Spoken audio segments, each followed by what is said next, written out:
अस्सलाम वालेकुम। यकीन कीजिए कि अगर आप अपने वालिदैन के साथ रहते हैं, उनको देखते हैं, उनको सुनते हैं, उनके पास बैठते हैं, उनकी खबरगिरी करते हैं, उनकी खिदमत करते हैं, तो फिर चौकों और चौराहों में बैठकर उनकी लंबी ज़िंदगी के लिए दुआएं करना बेमकसद होता है।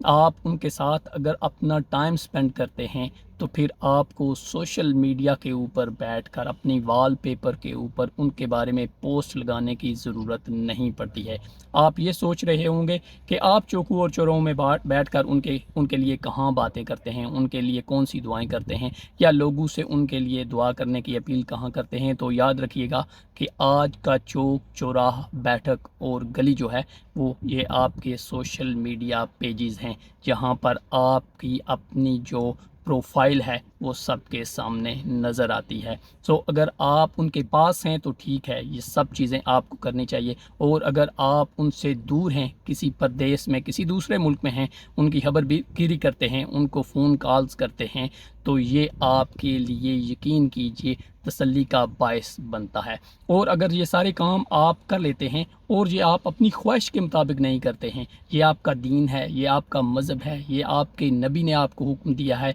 और ये आपके कुरान ने आपको बात बतलाई है कि आपने अपने वालिदैन की खिदमत करनी है, उनकी खबरगिरी करनी है, उनकी रिस्पेक्ट करनी है, और उनके साथ अपना अच्छा वक्त गुजारने के लिए, उनको उनको बहलाने के लिए, उनका दिल जीतने के लिए बहुत सारे तरीके मज़ीद भी आप अडाप्ट कर सकते हैं। अल्लाह ताला मेरे और आपके वालिदैन को लंबी ज़िंदगी अता करे, और सिर्फ़ एक फ़ादर डे के लिए नहीं बल्कि साल के 365 दिन हमें उनकी खिदमत करने का जज्बा दे।